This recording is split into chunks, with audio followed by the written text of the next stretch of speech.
132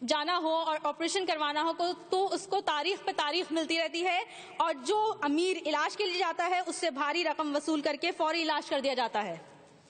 میں وفاقی حکومت سے کہتی ہوں کہ ان 3 ہاسپٹلز کے علاوہ تمام کراچی اور اندرون سندھ کے ہاسپٹلز جو بے یار و مددگار پڑے ہیں، عوام پر ترس کھا کر خدا را کچھ نظر کرم فرمائے، کیونکہ وہ تمام ہاسپٹلز اس قابل تو نہیں ہے کہ ان میں انسانوں کا علاج ممکن ہو۔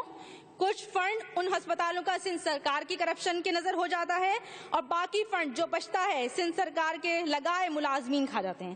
وفاقی گورنمنٹ کو بھی شرم آنی چاہیے کہ سندھ حکومت نے 12 سال میں صرف 3 ہاسپٹلز کی کارکردگی کو کچھ بہتر کیا ہے۔ اگر وہ ان ہاسپٹلز کو ہی ان سے لے لیں گے، سندھ حکومت سے لے لیں گے، تو حکومت سندھ ہیلتھ کی کارکردگی میں کیا دکھائے گی؟ میں سی ایم صاحب سے سوال کرتی ہوں کہ پرائیویٹ ہاسپٹلز علاج کے نام پر بھاری رقم لے رہے ہیں، عوام سے لوٹ رہے ہیں۔ کیا یہ خبر سی ایم صاحب کی نظروں سے نہیں گزری جو آج تک انہوں نے کوئی ایکشن نہیں لیا؟ کیا اس میں بھی سندھ گورنمنٹ کا کوئی حصہ ہے؟ میں یہ بھی کہنا چاہوں گی کہ آج سندھ حکومت کو یہ نہیں دکھتا کہ آکسیجن سلنڈرز پورے سندھ میں بلیک میں سیل ہو رہے ہیں۔ سندھ گورنمنٹ اس پر بھی کوئی توجہ نہیں دیتی۔ کیا اس میں بھی سندھ گورنمنٹ کا کوئی حصہ ہے؟ میں نے 1 سال پہلے لائنزیریا کی ڈسپینسری کی نشاندہی کی تھی کہ عوام کے اس پر لاکھوں روپے لگے ہوئے ہیں، خدا را اس کو فنکشنل کیا جائے، لیکن عوام کا پیسہ ضائع ہونے سے بچا لیں، لیکن سندھ گورنمنٹ نے اس پر بھی کوئی توجہ نہیں دی۔ جناب اسپیکر، اس بجٹ کے مطابق تعمیرات اور انفراسٹرکچر کے لیے 4.6 بلین روپے مختص کیے گئے ہیں، 4.06 روپے مختص کیے گئے ہیں۔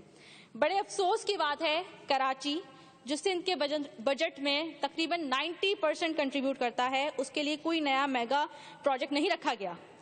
کراچی اور اندرون سندھ میں گورنمنٹ کی اربوں خربوں کی زمینیں قبضہ ہو رہی ہیں، کیا سندھ گورنمنٹ کو دکھائی نہیں دیتی؟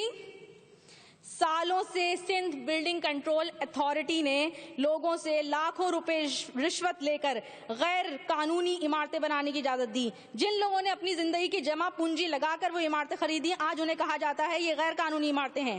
میں سندھ گورنمنٹ سے سوال کرتی ہوں کہ جب SBCA نے یہ غیر قانونی عمارتیں بنانے کی اجازت دی تو اس وقت ایکشن کیوں نہیں لیا اس کے خلاف؟ خدارا ان عمارتوں میں رہنے والی غریب عوام کے ساتھ انصاف کرتے ہوئے متبادل رہائش دی جائے۔ آج سندھ بلڈنگ کنٹرول اتھارٹی کے مطابق کراچی میں 400 عمارتیں مخدوش قرار دی گئی ہیں، جس میں 50 عمارتیں ہیریٹیج ہیں۔ سی ایم صاحب اور منسٹر ورکس اینڈ سروسز کو توجہ دلاتی ہوں کہ کراچی میں یہ گزشتہ 6 ماہ میں 3 عمارتیں زمین بوس ہوئی ہیں، جس میں لوگوں کا مالی اور جانی نقصان ہوا ہے۔ ابھی تک ان متاثرین کے لیے کوئی متبادل رہائش کا کوئی بندوبست نہیں کیا گیا ہے۔ حادثے کے بعد تحقیقاتی کمیٹیاں بنا دی جاتی ہیں، نتیجہ کوئی نہیں نکلتا۔ کراچی میں مخدوش عمارتوں کو سندھ گورنمنٹ خالی کرنے کا نوٹس تو دے دیتی ہے، لیکن 12 سال سے آج تک سندھ گورنمنٹ نے ان مخدوش عمارتوں کے رہائشیوں کے لیے متبادل جگہ فراہم نہیں کی۔ میں سی ایم صاحب اور منسٹر ورکس اینڈ سروسز سے مطالبہ کرتی ہوں کہ مخدوش عمارتوں کے رہائشیوں کو متبادل جگہ فراہم کرنے کے لیے بجٹ میں رقم مختص کی جائے۔ میں ٹرانسپورٹ کے حوالے سے بات کروں گی جناب اسپیکر صاحب۔ صوبے بھر میں آج عام لوگوں کی سفری سہولیات کا جائزہ لیا جائے تو ہم بطور صوبہ بہت پیچھے رہ گئے ہیں۔ 12 سال سے پیپلز پارٹی کی حکومت ہے صوبے سندھ میں، لیکن آج تک عوام کے ریلیف کے لیے ایک بس تک نہ دے سکی۔